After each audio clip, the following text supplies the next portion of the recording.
Greetings, viewers. Thanks for joining me out in the garage today. I'm going to do a tune-up on the T100 today. Pretty simple, but I'm going to run over that real quick.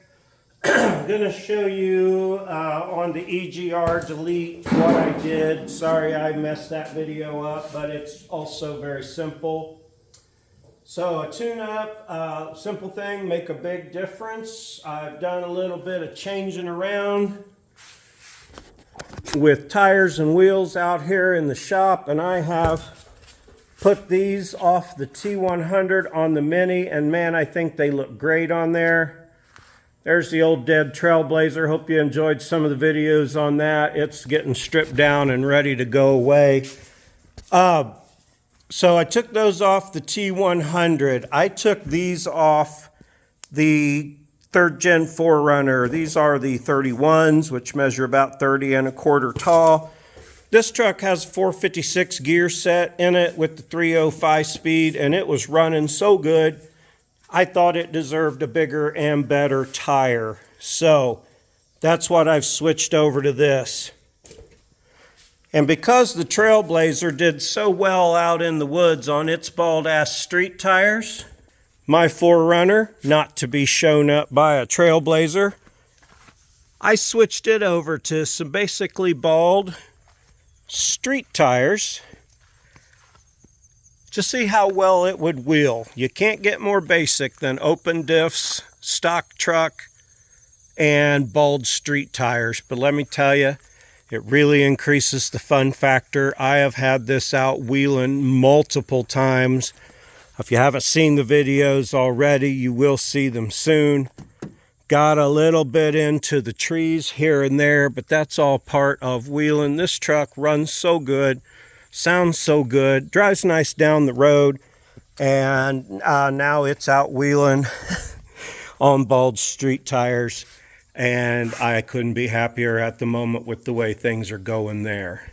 All right, now with the EGR delete. Yeah, I tried to video that with some new equipment, and I messed it all up, and that didn't work out. You'll notice some weird plugs and wires on here. When I was tinkering around, I found a couple broke wires. That's why it was running so bad to begin with. I just threw it together with some different plugs and things that I had, but it isn't right. You remove your EGR tube from out of the manifold here, and then put this block-off plate on using your gasket. EGR mechanism bolted on there. It gets its heat from that plate right there. So you'll take that off and you'll block that off also using your original gasket. There's a heat valve thing right here that preheats the EGR. That one goes on right down there, and you again use your original gasket and block that off. Okay, so now you've got everything removed and you've got it blocked off. It gives you that big gasket or that big rubber plug right there to block off this big tube here. You unhook. This one went to the exhaust or the recirculation tank here, your charcoal canister. Plug that off, remove the line. Block these two off here that went to these two plugs down here that went to those. All that is null and void now. You take these two off, which ran to also part of this EGR heater thing. You leave those open, those, and both sides of this open because nothing hooks to them now. Under here with the VSVs, the green one is no longer needed. At least it was green on mine. It was the second in the row of 3. The blue one is the one you put your diode in to fool your computer to make it think the EGR is always warm. Leave your brown one hooked up. That's your fuel pressure regulator one. Okay, so that's it. It's that simple. I got mine from Yoda Shop. The instructions are very thorough and complete, and that's all there is to that. Did it make a difference? The seat of my pants says yes. I get about 15 miles per gallon in this truck. I haven't checked it since I switched to the 31s, but I'm waiting until after I do the tune-up. Now I put 3/4 plugs in the 3.0 just because it was all I had on hand, and mismatched some wires. I'm gonna get the correct plugs, put them in here. This whole thing's gone on long enough to tune the truck up already, so let me get started. Of course, you want to get your plugs out and you want to gap them. They say they're pre-gapped at 36, but the gap recommendation is 32. If you run this around, and I hope you can see it, that's not even to like 28, that's not even 30. On the, well, maybe it's right at 30. So you can go ahead and squeeze it up a little bit to 32. That's 31. And there's 32. Now you go by this top edge, remember, because this is a bevel. Wipe her off there, slide it up again to where it stops. And it looks like I'm going to have to go a little, give it a little pry up to 32. Let's try that one more time. Can you see what's trapped in there? There you go. Now it's stopping at 32. So I'm going to do that with all 6 plugs. All right, now the order in which you do some of these things, of course, can vary. I pulled the end of that wire all out too. I'll be sure to put some silicone on these, even though they didn't come with any. Now you can go ahead and unplug all your wires at the same time, because your cap is numbered with your firing order as it goes around. Now the firing order is 1, 2, 3, 4, 5, 6. That's why this cap looks so weird with these things reaching different points under here. And of course your plug wires are only so long. Save all your little plug organizers though, because you'll be happy you did when it's all done, because it'll look so much nicer. So I'm going to go ahead and rip all the rest of these wires off. All right, once you got all those removed, grab your 5/8 spark plug socket. Crank them out of there. I don't know who the guy just put these in there was that cranked them down that tight. So anyway, I'm going to go around now and remove all of these. On the passenger side, you'll want to take your air intake tube off. These should not be this tight. It's just a weird position to get them in. Anyway, holy cow. Okay, I'll edit that out.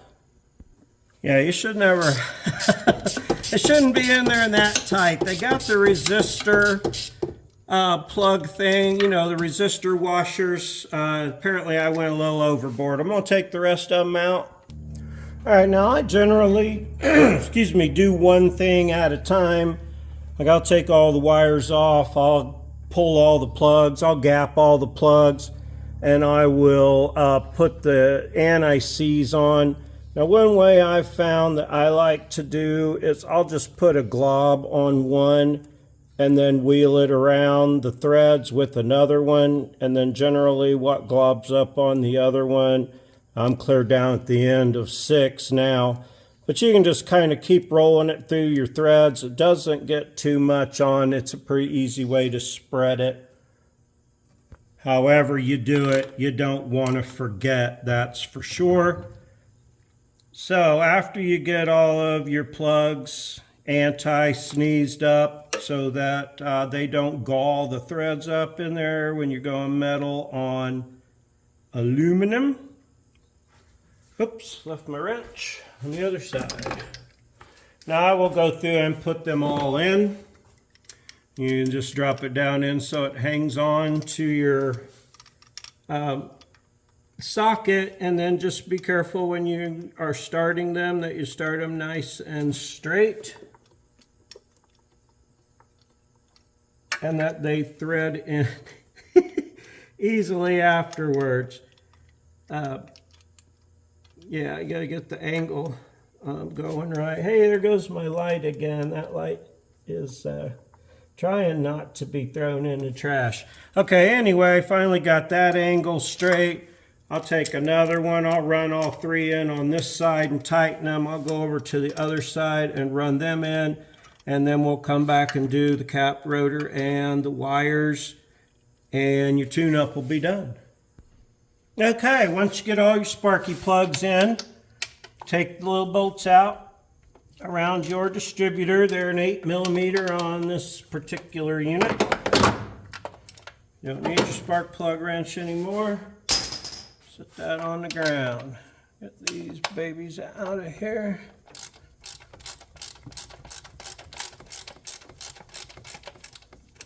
Yeah.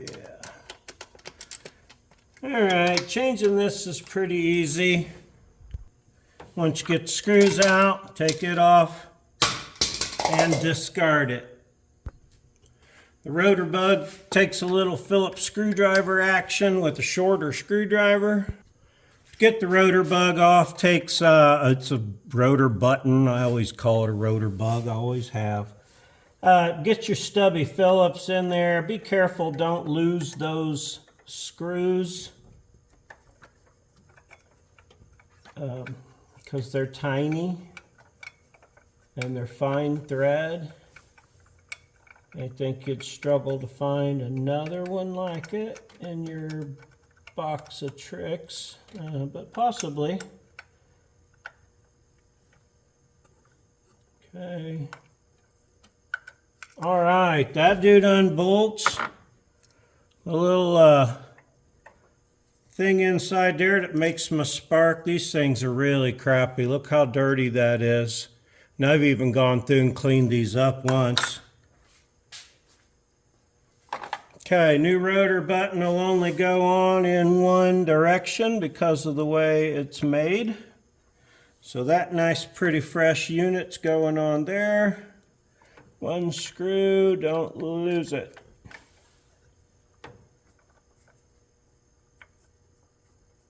Got that one started.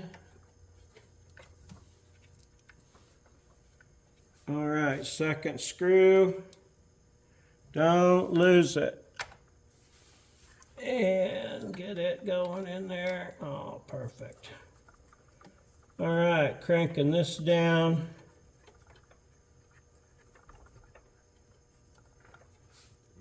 Good and tight. Ah, das a guten tight. That dude was wore out and funky looking. Look at the back side of that distributor too. Can you see the contacts on that? And I've even cleaned these when I first got it to try to get that mess out of the way. Now your new cap looks just like your old cap, except everything in there is nice and shiny. Number one goes up at the top like that. Same way you took it off. The way the screws are oriented around the side, you can only put it on one way. This came with new screws that are also 8mm. Oh, but they have a Phillips head too. So, put that up in place. We'll start and run all these screws in. All right, you want to give all of them a good snug. There's a rubber O-ring in there, so you don't have to crank it down so hard you crack plastic. That would be a bad thing, but you definitely want to bring it down so that it's a guten tight. And now the only thing left is the wires.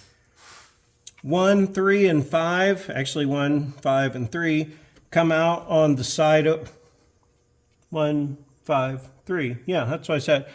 They come out on the side so they can go across the front here. I got all my factory wire thingies in place. And then 2, 4, and 6, which is actually 6, 2, 4 over here. And I've got my wiry deals. So you'll take your wires. They put all the heads together and then run them out lengthwise so you can tell easily which ones go where. Maybe they even have numbers on them, some do. Now I like that the NGK wires are a real good price on Rock Auto. and so are those NGK plugs. This entire tune-up was less than $60 with shipping and everything.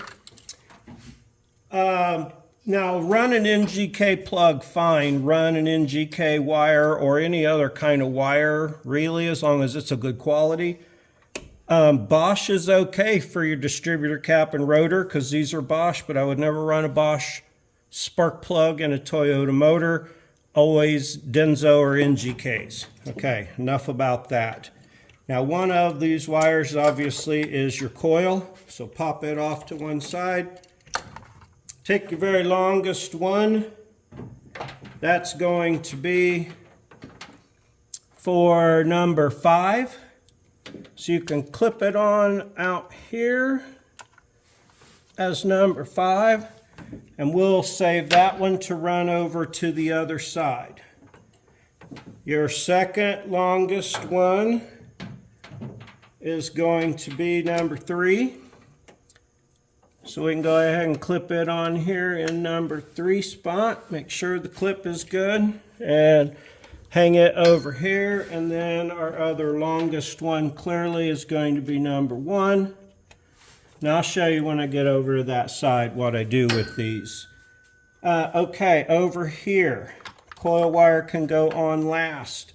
These are all 3 really close in length, but we'll take the longest one and we will go on to number 6 because that is the longest one and it can go back here to number 6. Silicone. Hold please. Now silicone up here, not really important. Silicone on the boot is important. If you don't have silicone, you can use dielectric grease. And see how I just kind of put that around inside there? That's just so as it slides onto the boot, it doesn't get baked on. And using dielectric grease is really good because it doesn't interfere with spark. Generally, I get a packet of silicone with an NGK wire set, but I did not get that today. Take your next longest one. That's going to go on 4, which is down here. Going to put it behind your dipstick, down into the number 4 spot. I almost forgot my stuff again. So just a little is all it takes around the outside, around the outside, around the outside. Oh, look, these are labeled. And it says I put the number 4 plug wire onto the number 6. Well, that's weird. That seems like probably because where it came from.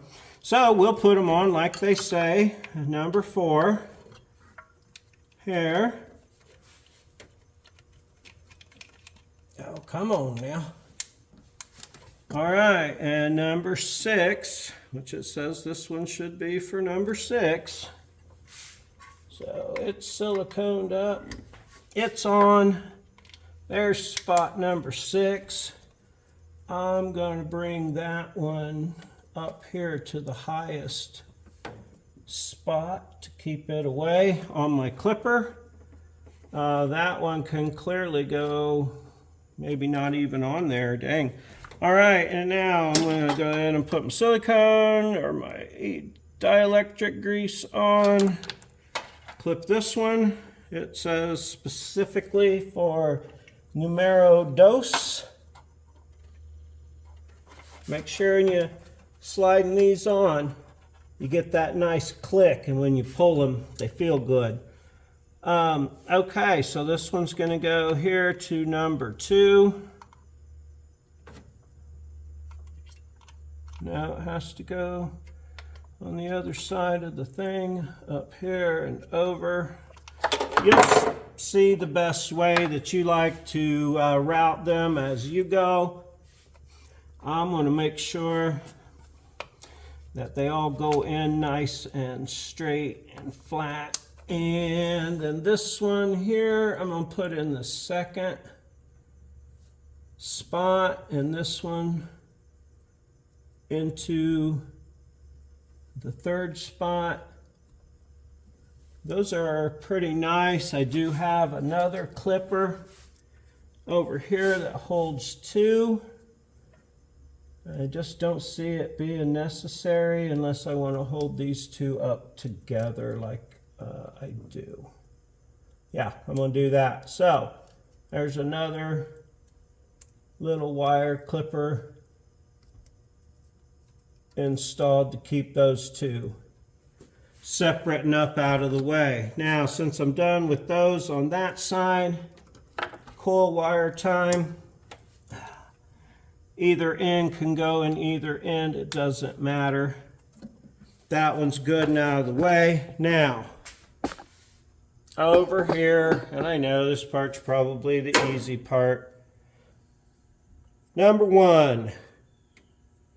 Does this even say number one on it? It's funny, yes, okay, there it is. Numero un. So I'll take it over here. I'm going to run it up in the top of all these.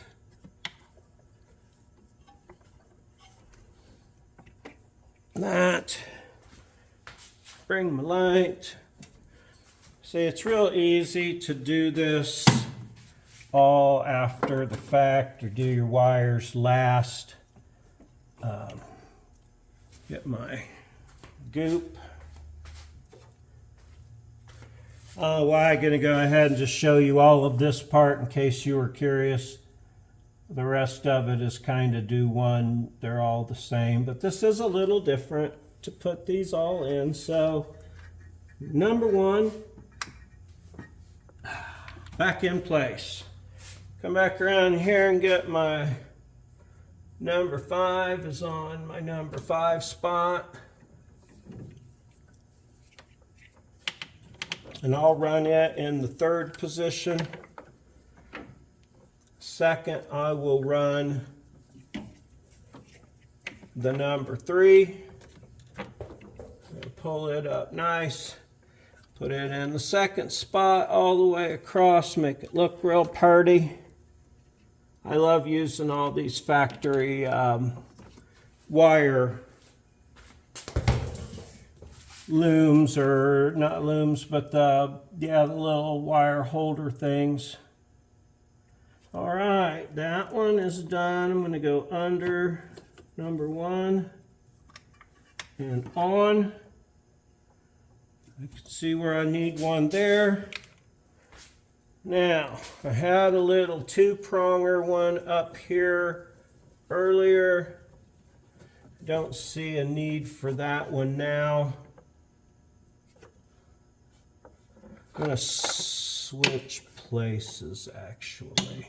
No, I'm not. Either way, I got to cross it, so I'm just going to leave it.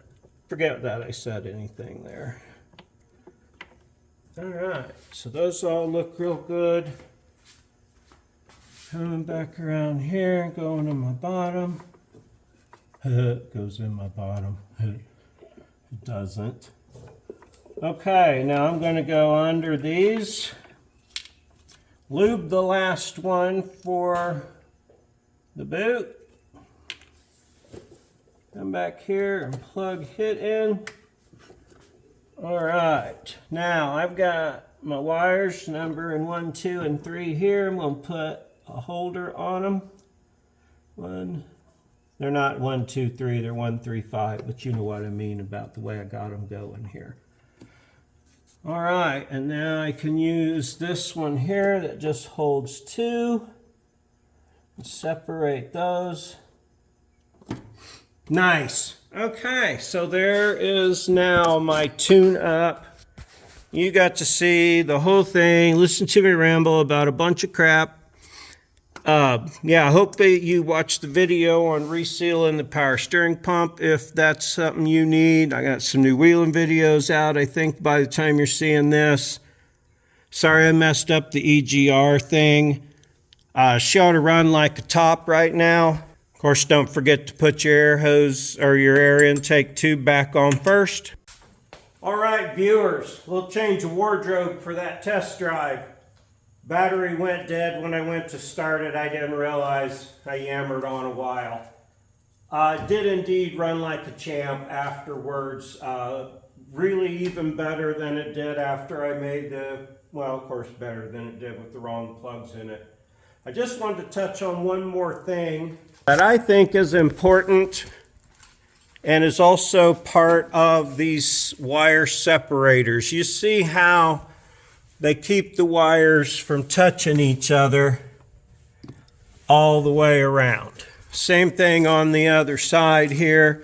It's a little tougher because the quarters are tight, but if you use all of those properly, you can see the wires don't touch each other anywhere. Now with a good set of silicone resistor wires like this, that isn't really a huge issue, but if they rub together or get weak, moisture can cause them to jump spark. So not only do they look better, it serves a purpose. And I need to put one right here to keep these two apart. But anyway, that's enough about that. Now I did want to say a few things about the 3.0 and the T100. I just love this truck. It runs and drives so nice and smooth and down the interstate.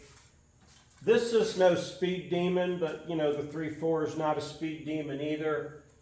22Rs, I guess I'm a slow motion guy to begin with, but this thing is really peppier than I thought it was going to be.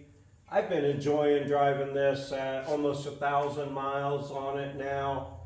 Everything I do makes it better. I'm trying to make this live.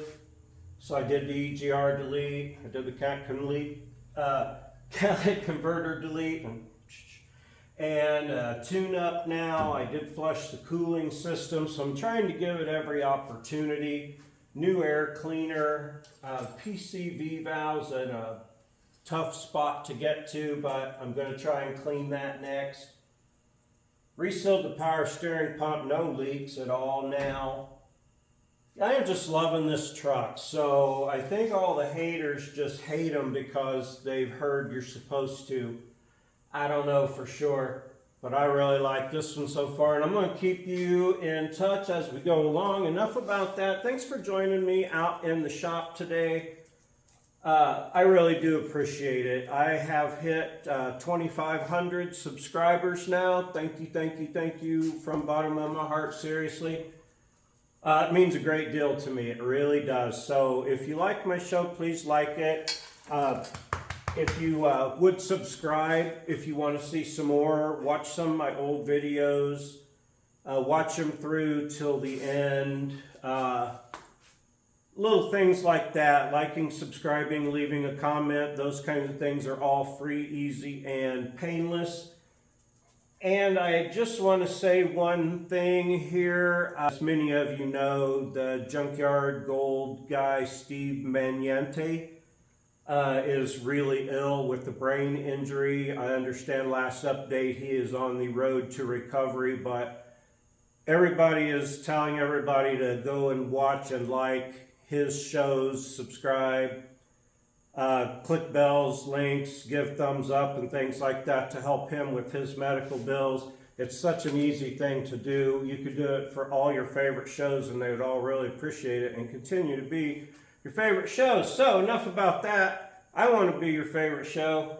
Like, subscribe, comment, all that good stuff. One more time, appreciate you so much. 2,500 subscribers is huge for me. I'm looking for 3,000 next.